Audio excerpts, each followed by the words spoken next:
Hello and welcome to Views on News. I am Jawad. Tehami. In today's program, we are going to touch upon two important conflicts that are ongoing around the world. The one that relates to the Ukraine conflict. The NATO leaders have pledged to provide Ukraine with at least $43 billion in military aid within next 1 year. The second segment would comprise of the situation as it is unfolding as far as the situation in Gaza is concerned due to the brutal aggression of the Israeli regime and Israeli Defense Forces.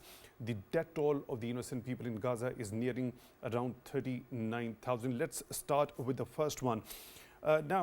This particular decision of pledge of $43 billion in military aid by the NATO leaders to Ukraine within 1 year was declared after NATO summit in Washington, D.C., and this has been declared in the final communique. And in this particular communique, the NATO leaders have also declared Kyiv on an irreversible path to membership. The US, the Netherlands and Denmark have also announced first NATO provided F-16 jets would be in hands of Ukrainian military by this summer. The US also says it will be deploying longer range missiles in Germany in 2026. Also, we've also seen Ukraine's President Volodymyr Zelensky expressing his appreciation of NATO's efforts to strengthen his air force in particular.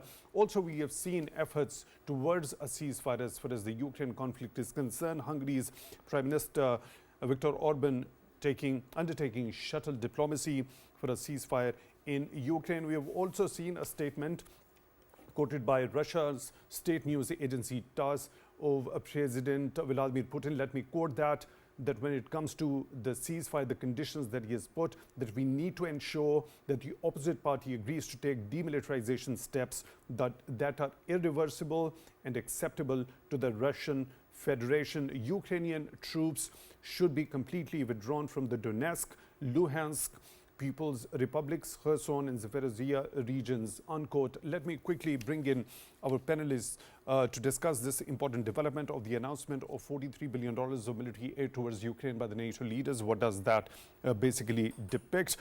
In the studio for that, we are honored to have been joined by Mr. Zamir Ahmad Awan, foreign affairs expert. Mr. Awan, thank you very much for your time, for being with us on the show tonight. Really appreciate that.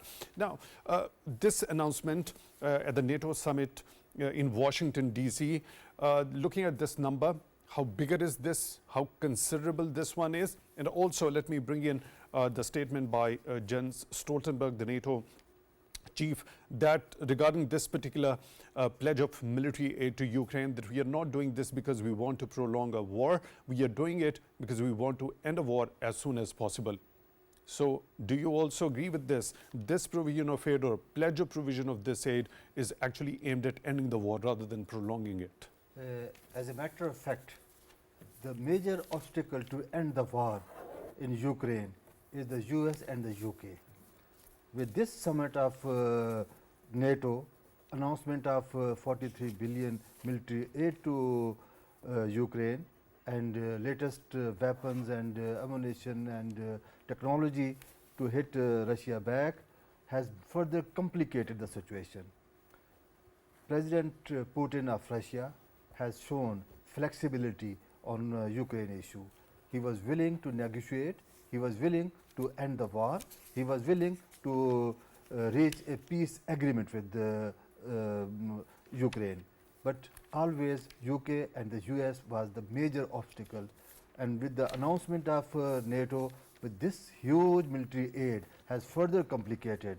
It will definitely prolong the war. The victim will be the people of Ukraine. Mr. Awan, how do you analyze this particular statement by Jens Stoltenberg, that he's of the view that this particular aid or pledge of the provision of this particular military aid is not aimed at prolonging the war, rather it is aimed at ending the war? So when you are adding fuel to the fire, it will further grow. I mean, providing the weapons and the weapons of mass destruction and latest fighter jets and all the $43 billion for aid machine, for a war machine, you think that it is to end the war? Is it not possible? They say something and they have a different meaning. What about Ukraine's future as the member of NATO?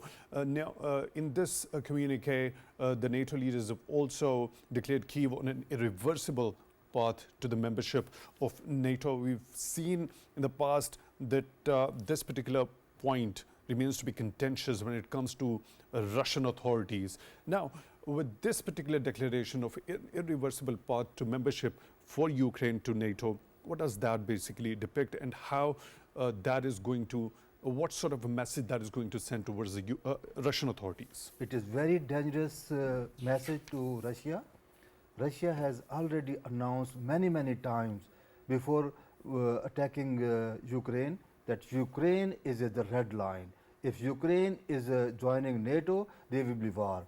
And if NATO is actively involved in Ukraine and they by force or by any means they give the membership to Ukraine, there will be further very deep war, and maybe Russia will use all its options to fight. Okay, so when we talk about the chances or the possibility of Ukraine becoming a full member of NATO, now, do you think there are similar voices, or there is a broader consensus among all the stakeholders or all the members, the 32 members of NATO? No, or are there any differences, some countries having different opinion about the NATO membership of Ukraine and some others having something different? I must say that the people in Europe, they are also the victim of the Ukraine war. The common people, they are against this war and they don't want Ukraine to be a member of the NATO. But certain governments under the influence of the USA, they are supporting the membership to the NATO. Okay, so no, what I need to understand at this point is when we talk about Ukraine as a NATO member, is there a broader consensus among all the 32 nations which are part of NATO that Ukraine should become a full NATO member? Or are there any differences it is not of the opinion? broader consensus. Even that some of the European Union president, the current president, is I think Shunjali, I don't know how to say this. He has visited Moscow also, and there are some differences among the NATO members. But under the huge influence of USA, they will force that NATO should induct Ukraine. Does the US want Ukraine to become a member of NATO as this particular conflict goes on, the conflict with Russia that goes on, and amidst that, does the US want Ukraine to become the member? US definitely want, because they want to complicate the situation, they want to prolong the war, they want to harm the Russia. It is the American interest. Okay, so now when we talk about Viktor Orban, the Hungarian Prime Minister, being undertaking shuttle diplomacy, what about that? Do you think there are chances of any sort of a positive outcome that we can expect from there? You know, Hungary and most of the Eastern Europe was formerly Warsaw Pact countries. They have close personal relation with Moscow. Some of them have ideology still with the same as the Moscow. They might resist, they might oppose it, but how long they will succeed, I don't know, because the American influence is, I think, is overshadowing these countries. Okay, so let's specifically talk about the provision of these F-16 fighter jets, the announcement by the US, the Netherlands and Denmark. They would be in the hands of the Ukrainian military by this summer, with President Volodymyr Zelensky expressing his appreciation to NATO's efforts regarding improving his air force. So what sort of implications are associated with this particular provision of F-16s, and that would be in the hands of the Ukrainian military by summer this year? Very simple. They are adding fuel on the fire. Okay. Definitely it is more destructive. I mean, how much is going to add to the military prowess of Ukraine as far as its conflict as it goes on is concerned? Russia will resist. Russia will use all options. I don't want to specify what option, but Russia will use all options to fight back. Okay, so when we talk about what is the primary condition that would actually satisfy Russia, if that is met on the part of Ukrainian or the countries or the powers which are backing it for a ceasefire? Yes, definitely. There are options. Turkey was trying to play some mediation role. China is also playing mediation role, and that is acceptable to Russia. Russia is also willing to have the ceasefire and end the war. It is America and the UK and the NATO who want to prolong the war. Okay, so when we talk about China, this particular communique by the NATO leaders after this particular NATO summit, they've actually strengthened their language, calling China the decisive enabler of Russia's war efforts in Ukraine. What sort of a message it is sending towards China, and how do you expect China to react to this? China has declared its stance on the Ukraine war. It wants to stay neutral. They are not helping any side substantially. Of course, they have trade relation with Russia. They have the trade relation with Ukraine. They want to keep balance between Russia and Ukraine. China is the only country in the world who can enable the end of the war in Ukraine. As per your understanding, China is the only country that, yes, that can enable the ceasefire in this particular Ukrainian conflict. So what's the point of NATO leaders calling China a decisive enabler? What sort of a message is sending to China? They are blaming China. It is the broader part of anti-China campaign, contain China, blame China, resist the rise of China. That's only. So what sort of reaction do you expect from China on this particular statement? The Chinese government has given its reaction that it is absolutely nonsense, and they don't accept it. China is the peacemaker. China is never part of any troublemaking. China has proved record of making peace between Saudi Arabia and Iran, and they are also playing important role in the Israel-Palestine conflict. It is the Chinese initiative, global peace initiative, global development initiative, global security initiative. So China is a peace-loving nation, and they are promoting peace. They are never part of any war. China itself has many disputes with its neighboring countries, some of the neighboring countries. But China set aside all the disputes, all the differences, and working on only for the peaceful development. That is Chinese philosophy. Right, Chinese philosophy. You're also talking about China playing its role. It has already played its role when it comes to rapprochement between Saudi Arabia and Iran. It's also playing a constructive role as far as the resolution of the Palestinian conflict, the situation as it is unfolding in Gaza is concerned. Let me share with my viewers quick developments as far as the situation in Gaza is developing. According to the Health Ministry of Gaza, the death toll because of the indiscriminate bombardment and the aggression by the Israeli regime and its forces on the innocent people in Gaza is nearing now towards 39,000. With now 10 independent UN experts in a statement have said, let me quote, there is no doubt the famine already exists across the strip, unquote. Meanwhile, Israel has ordered all the Palestinians to leave Gaza City and head south, with the UN saying that more displacement is going to lead towards more suffering. On the other side, we have also seen White House National Security spokesperson John Kirby talking about the truce talks. Let me quote him, that we are cautiously optimistic that things are moving in the right direction, unquote. On the other side, we will ask our panelists, are the things as far as the truce talks, as far as the situation in Gaza is concerned, are heading towards the right direction, especially when Israeli Prime Minister Benjamin Netanyahu insists the deal must not prevent Israel from preventing fighting until its war objectives are met, unquote. Again, I'll proceed towards Mr. Awan for his understanding as to, first of all, Mr. Awan, when you talk about the situation in Gaza, the ceasefire talks, the truce talks, there's been a plan that has already been shared by US President Joe Biden in 3 phases. When we talk about the situation for the common Gazans over there, the famine is already there. That is what has been said by 10 independent experts in a joint statement, that the famine is already there in the strip, and the systematic method through which the Israeli regime is orchestrating that. Now, what are the primary conditions that actually satisfy a famine to be there in a certain territory?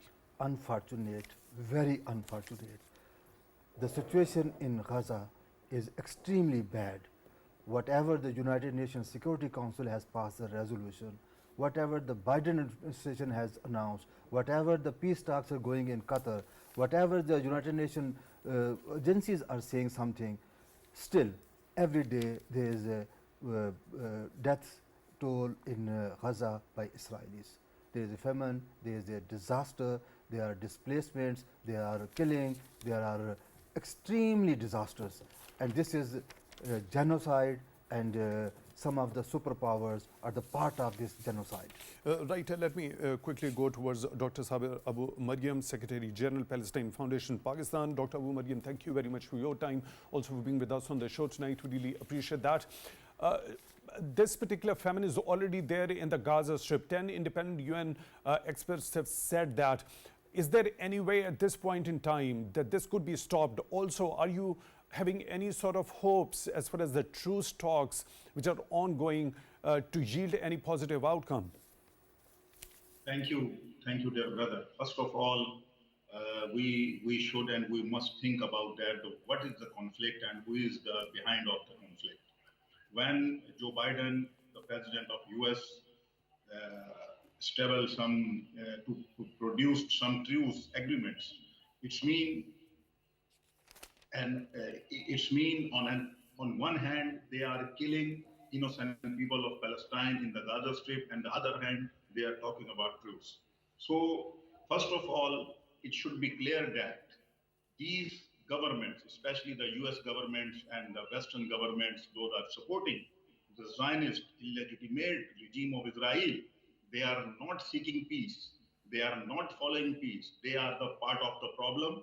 They are the part of the issue. So what we should demand from the United Nations and what we should expect something from these governments. And the other thing is that these governments, people can call them, we call them international community. They are so-called international community. Who gives them the rights of the international community? How they are international community? United States, UK, and some European governments, they are international community? Never. So this is the fault, due to which Dr. Abu Maryam, I seek your pardon for the interjection over here. Unfortunately, we're short of time. I just want you to quickly talk about what are the contentious points when we talk about the ongoing truce talks.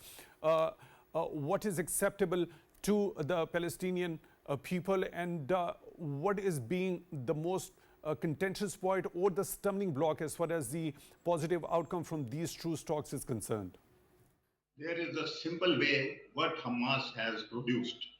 Gaza must be clear from the Zionist regime and the Zionist forces, and the Palestinian prisoners swap deal for the prisoners against prisoners, and rebuild of Gaza by the Muslim and Arab communities.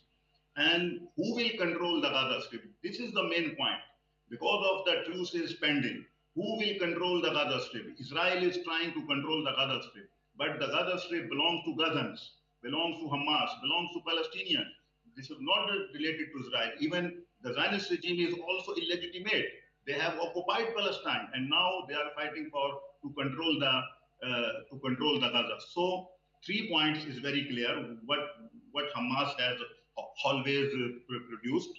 If you need ceasefire, okay, go back from Gaza. If you need ceasefire, we are ready to swap our prisoner. Give Palestinian prisoner, and you can take your Zionist prisoners. Those are under the custody of the Hamas inside the Gaza Strip till now. And the other thing is that the control of Gaza Strip must be controlled by the Hamas and Palestinians. This is the simple. If you cannot accept, so it means there is no peace. Yes, the situation is very disastrous, but the other situation is also here.